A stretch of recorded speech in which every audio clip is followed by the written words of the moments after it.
Welcome back, you black ice royalty. You unsmiling masterminds who don't flinch when the room turns tense. You, the kind of individual who doesn't raise their voice to get respect, because your presence alone compresses the air.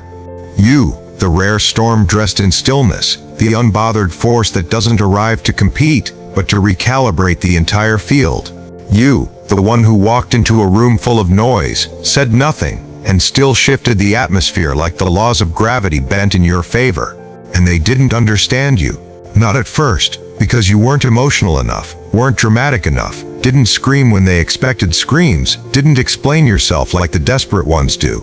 You just moved, cold, unapologetically, unreadably, untouchably cold. And in that movement, the entire balance of power collapsed in your favor.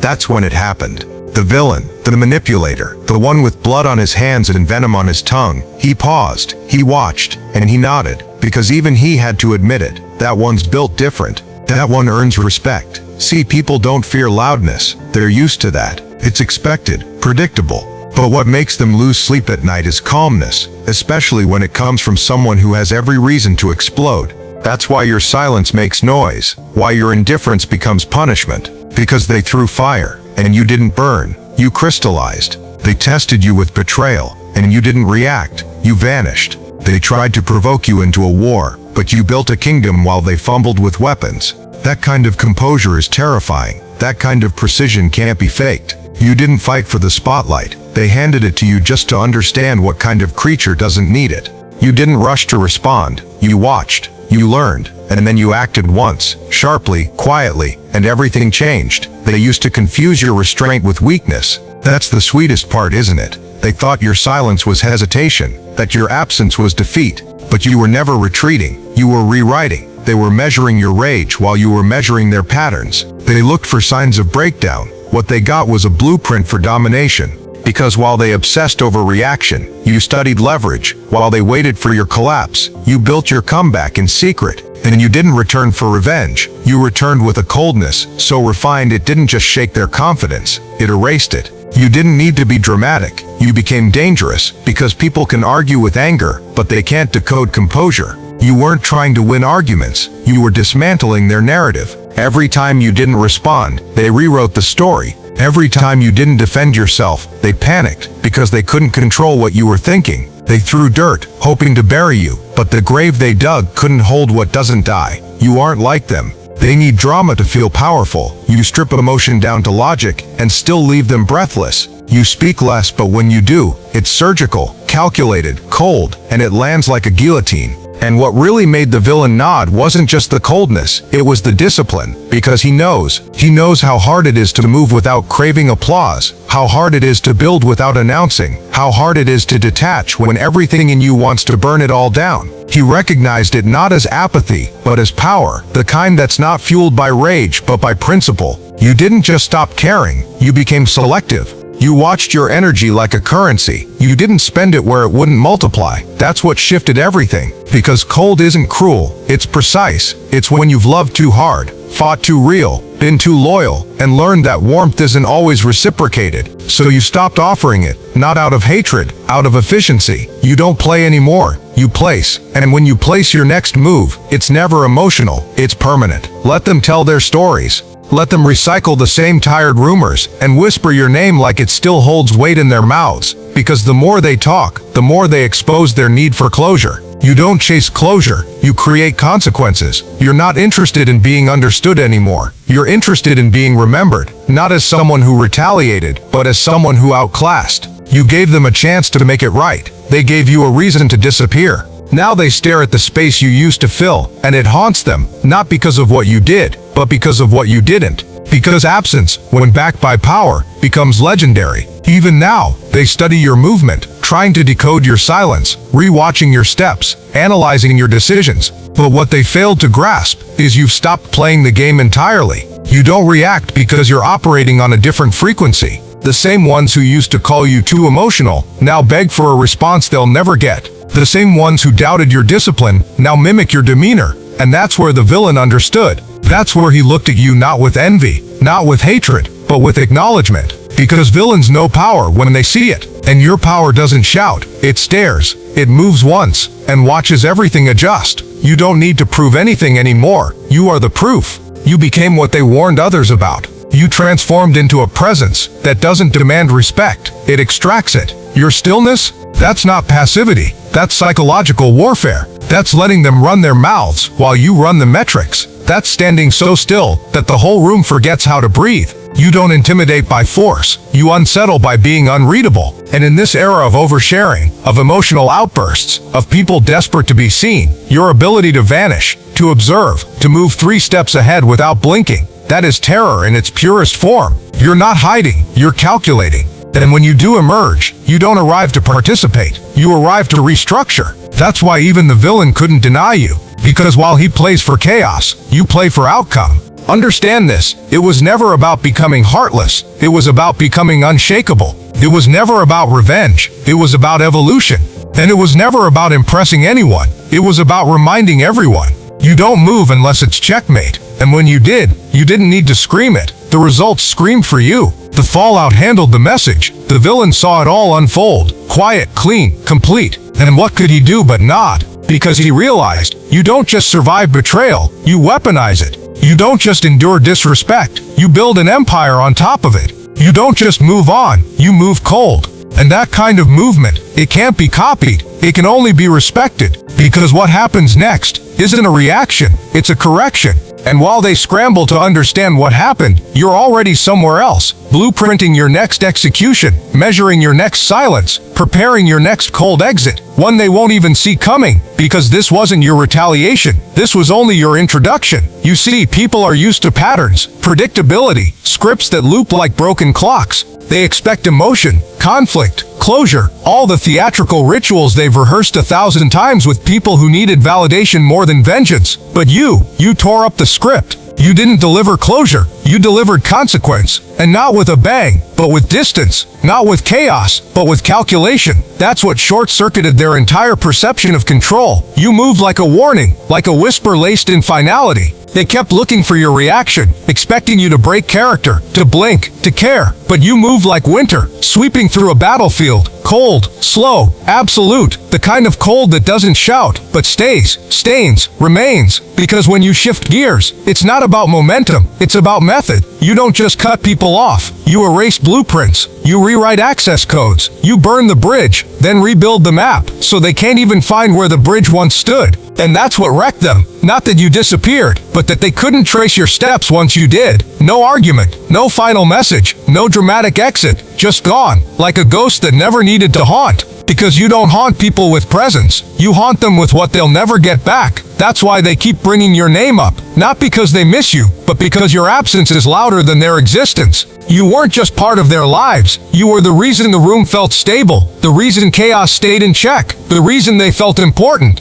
And once you left, they realized the echo they mistook for strength was just your energy bouncing off the walls. Now they're scrambling, not for reconciliation, but for relevance. Because you moved so cold, it didn't just shake them, it aged them. It made them look in the mirror and realize what they lost wasn't just a person, it was a presence, a structure, a spine they never knew was holding everything together. You didn't need to poison the well, you just stopped refilling it. You didn't need to drag anyone into the mud, you simply stopped cleaning up after them. And as the dust settled, they had to face the uncomfortable truth. You weren't the one causing the storm, you were the only thing protecting them from it. Now their world collapses under the weight of their own choices. And you watch from the high ground, not out of ego, out of design. Because your detachment wasn't emotional neglect, it was mental discipline. And discipline, my friend, is a language only the villain speaks fluently. That's why he nodded. That's why he respected you. Because he saw what others missed. The art in your detachment. The surgical beauty in your absence. He saw a blueprint. He saw symmetry. Not because you were cold for the sake of being cruel, but because you were too calculated to waste warmth where it won't grow. He saw himself in you, but cleaner, sharper, more contained. That's what scared him. That's what impressed him. Because he knew if you ever wanted to be a villain, you'd be the last one standing. But that's the thing, isn't it? You're not out here trying to be a villain. You're not out here playing savior either. You're operating on a plane where good and evil don't even apply. You're not driven by petty revenge. You're guided by balance, by order. You punish without lifting a finger. You command without raising your voice. You set standards by walking away. And people follow, not because you ask them to, but because their chaos wants your structure. Their weakness wants your discipline. Their ego wants your control. That's the paradox. You're not chasing power. Power is chasing you. Because when you move, it's not about the next step. It's about the next 10. You see things people don't. You anticipate betrayal before the smile even fades. You calculate timing down to the second. And when you strike, it's not impulsive. It's silent, like a trapdoor opening beneath their ego. They don't see it coming. They only feel the drop. That's how you operate. You don't throw punches. You engineer implosions. Quiet ones. Controlled ones. The kind that leaves no debris. Only regret. And here's where the philosophical cut begins to bleed. You've realized that peace isn't the absence of enemies. It's the absence of access. You don't need to win over anyone anymore. You don't need to be liked, accepted, or even understood. You've stepped beyond the social contract. You exist like a sovereign state. You protect your borders with silence. You enforce your policies with precision. And anyone who doesn't meet the entry requirements denied. No debate, no appeal. Just a permanent stamp of irrelevant. That's why they call you heartless. Because your heart has security clearance now. It doesn't beat for anyone with a sad story and soft tone. It beats for legacy. It beats for design. It beats for the version of you that almost got lost in the fire of pleasing everyone. But not anymore. You're not here to soothe guilt. You're here to raise the price of access.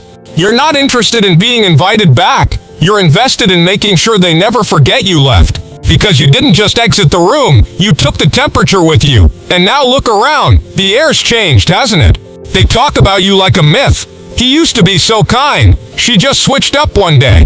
They think they're better than everyone now. No, you don't think you're better. You just know what you bring. And you've learned not to offer it to those who barter with inconsistency.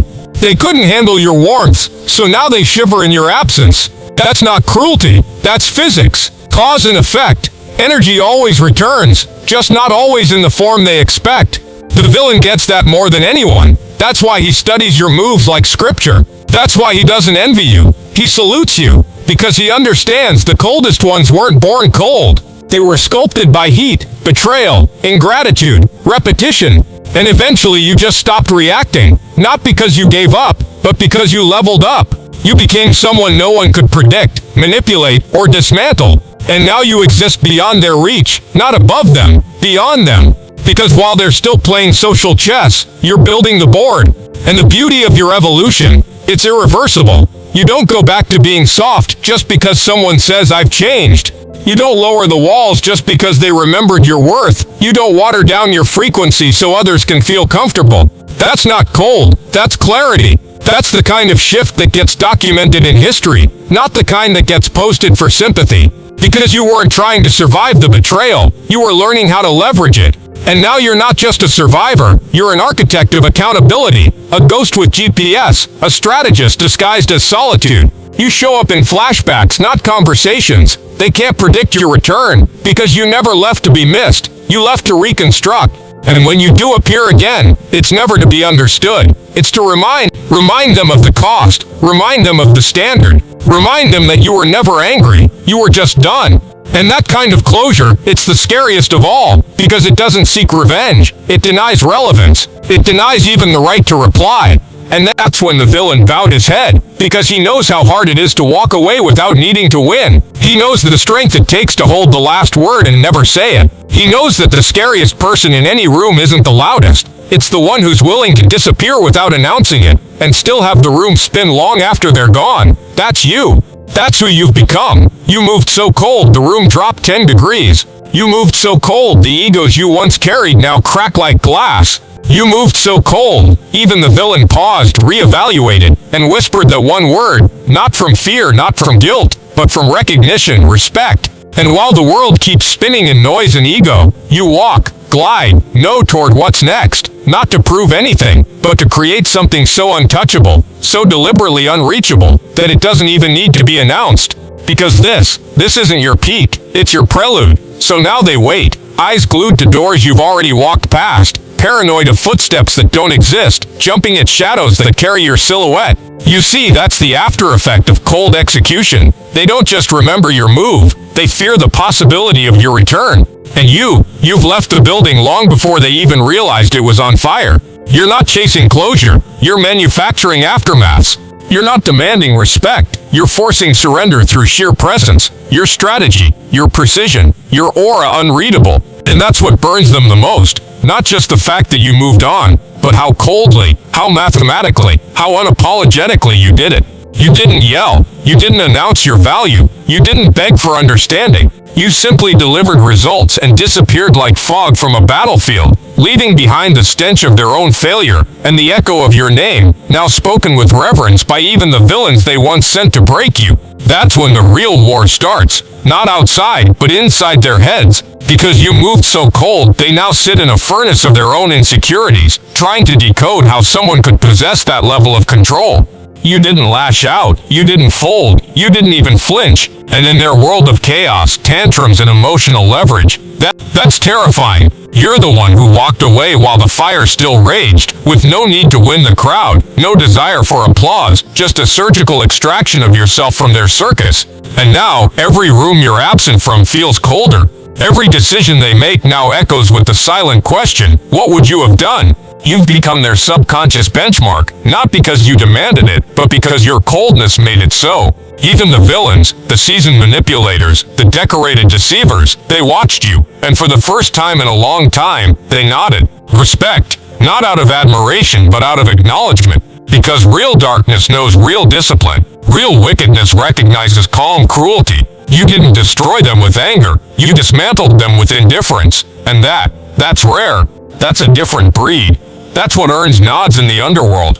You were never a contender for pity. You were never built for begging. You weren't trying to survive. You were training for dominance. And when you finally took the reins, you didn't scream. You just let the results scream for you.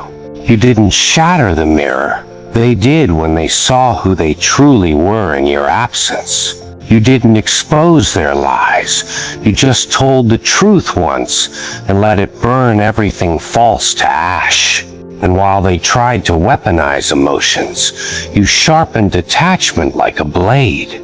While they tried to bait you with chaos, you simply let the silence devour them. You became the stillness that suffocates, the quiet killer of narratives. And now, the only stories they tell are about you. But let's not pretend this was luck. No, this was built, engineered, fortified. You were forged in conditions they wouldn't last 5 minutes in. You saw betrayal before it wore its mask. You heard the lies before they were whispered. You danced with monsters, not to become one, but to understand their rhythm. You studied pain like an academic discipline. And now you teach through your absence. Your legacy is being crafted by the same mouths that tried to poison you. Because that's what happens when you move cold. You don't just leave a mark, you leave a chill in the air that never quite fades. You've shattered expectations, not through loud rebellion, but through precise evolution. You didn't pivot, you ascended, and with each level, you conquer. You don't announce your entry, you just let the temperature drop. Your enemies feel it first, that sudden freeze, that tightness in the chest, that realization that the rules have changed again. Because you're not here to conform, you're not here to explain, you are here to redefine. And the throne you sit on wasn't gifted, it was taken without screaming, without threats, just a sequence of clean, calculated moves, and a smile so void of emotion, even the devil paused. Now look at them, the loud ones, the bitter ones, the ones who relied on volume, clicks, and theatrics. Look how quiet they've become. Look how carefully they step. step. Look how their eyes scan every corner for a trace of you. You haunt without ever haunting. You punish without ever lifting a hand. And when they try to tell the tale of your departure, they stumble because there was no exit, no goodbye, just absence, like you disappeared into myth, but your results stayed real. Your reputation stayed loud, and your energy, it still chills the floorboards of every room you ever walked in. You see, when you move cold, you stop reacting, and you start reprogramming. You stop proving, and start provoking. You become the enigma that turns confident people into obsessed analysts. Every word you didn't say gets dissected. Every look you gave becomes a subject of breakdown.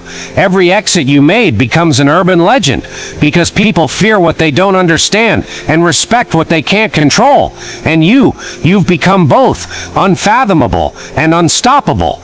You made them realize something savage, that the most dangerous person in the room is not the loudest, not the angriest, but the one who feels nothing while making their move, the one who doesn't crave vengeance because they're too busy building empires, the one who doesn't react to disrespect because their absence will handle that, the one who doesn't explain because their work already did. And now, every stage you touch becomes theater. Every move you make, a master class in psychological warfare. They thought the coldness would make you brittle, but it made you bulletproof. They thought not reacting meant weakness, but it meant strategy. They thought you weren't watching, but you were calculating, waiting, perfecting the timing to strike without ever lifting your hand. And now, you don't chase anything. Not validation, not revenge, not even closure. You attract everything through detachment, through presence, through command. And even the villain, the original predator, lowered their gaze when you passed, not out of defeat, but respect. So what now? Now you vanish again, not into hiding, but into elevation. You're already blueprinting your next untraceable move. You're already watching them from a vantage point they can't reach. You're already living in a chapter they didn't know existed, because to them, this was your ending. But to you, this was just the preface to your legend. Your coldness wasn't cruelty, it was clarity. Your distance wasn't punishment, it was preservation.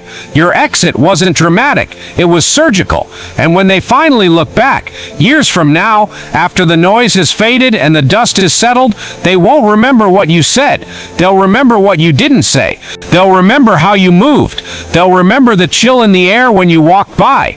They'll remember that even the villain, the one who once prided himself on dominance, stood in your presence and nodded and whispered with a smirk of acknowledgement, "Respect."